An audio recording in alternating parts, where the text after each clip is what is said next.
Okay, guys, let's talk about the hot topic of cross training. First, you may ask yourself, what is cross training? So, cross training is basically, let's say, if you trained with us, like say Victor MMA, and you wanted to also go down the street and train with another gym. Okay, so you're doing some cross training with the other gym. Now, the question I ask: A, is that good or bad? And B, is that okay or not? Which kind of like the same question, just from different perspectives. Now, here's my answer: is cross training good? Yes, I get it. Why learn from one instructor when you can learn from two? Why train in one school that may have one style, but you could train in another school to have another style, and you really could broaden your horizons as far as as far as growing your game. But here's the problem, and then these are the issues I have when you talk about cross training. I think when you cross train, I think that should be a discussion you have with you and your instructor. You're like, well, I'm a grown man. I could do whatever I want to do. I'm paying you. You shouldn't have to question me. I understand all that. But here's the problem. If you think about teams, we a lot of times compete as a team. We train as a team. We compete as a team. You have to remember, like, there's no other sport that does that. You don't see the Broncos cross-training with the Dallas Cowboys. You don't see Oklahoma State wrestling team cross-training with Penn State wrestling team. You don't see the, LA Lakers cross-training with the New York Knicks. These are things that don't ever happen in any other sport but jiu-jitsu and MMA, right? Maybe boxing too. So you gotta ask yourself why.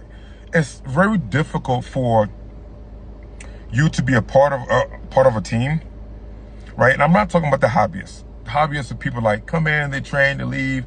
They don't really care about competing. They just want to have fun. They got a friend over at another team. They want to train with them. Their friend, whatever. Okay, but I'm talking about those that actually truly want to compete. It's hard for you to compete with this team and then train with that team, which is also the team that we compete against. And even if you're not competing with them, then maybe someone you training with, one of your hardcore training partners, is going to compete against someone from that school that you also train with. We actually ran into this. My son ran into this. We were about to do a championship fight, and one of his number one training partners was cross training with actually his opponent. And at first, I felt a little weird about it, and I was like, you know what? I really don't care. I really trusted my son. But then my son saw a picture of them training, and he was like, man, that really is kind of messing with me right now.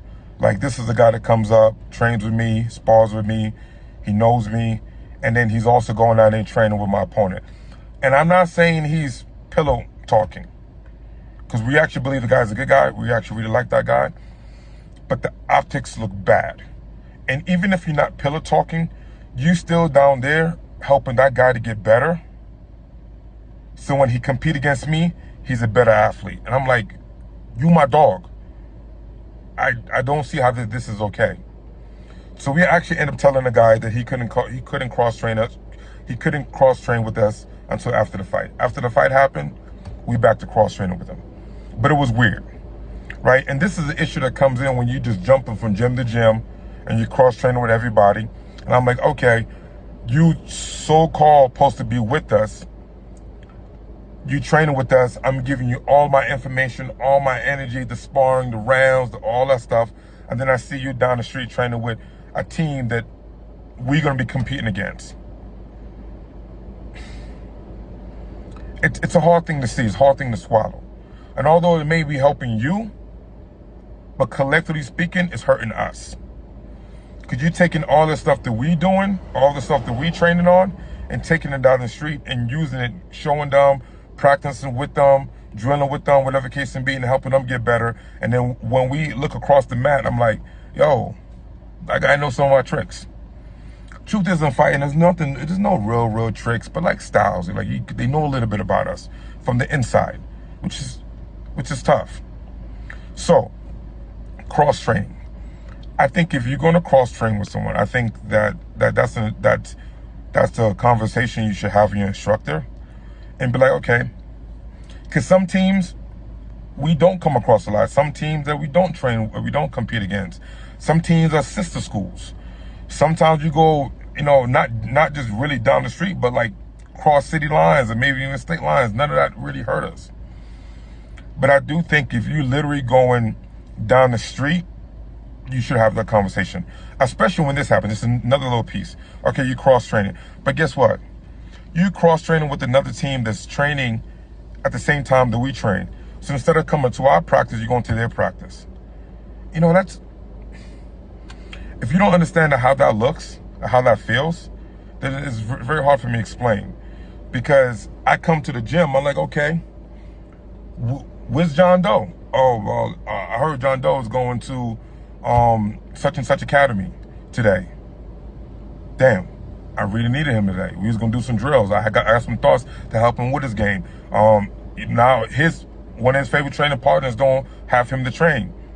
Like I understand how like John Doe will feel like, yeah, I'm jumping from gym to gym, but sometimes it hurts the whole team. Sometimes you miss out too. I literally have had that happen, whereas I have particular drills that I want to show a particular person, and he doesn't show up because he went down the street. And I'm like, why am I putting energy into someone who's not committed to the team? Right? So if you're going to cross train, one, try to find classes with the other team that you want to cross train with that doesn't conflict with your base team. If you have a base team, if you're one of the guys that jump from gym to gym, like I said, you're a hobbyist or you're a nomad, then this conversation ain't for you. But if you got a base gym that you got a head instructor, you should have that conversation with them. And you should try to find classes or open mats or sparring sessions, whatever, that doesn't conflict with the training sessions that you have with your gym. So those are my feelings about cross training. I'm not against it. I just think that it needs to be brought up, put on the table, conversated about, and try to see how can we make it work for everyone. Because last thing we want is like, I don't want to hold you back as an instructor. I don't want to tell you what you can and can't do. You're a grown man.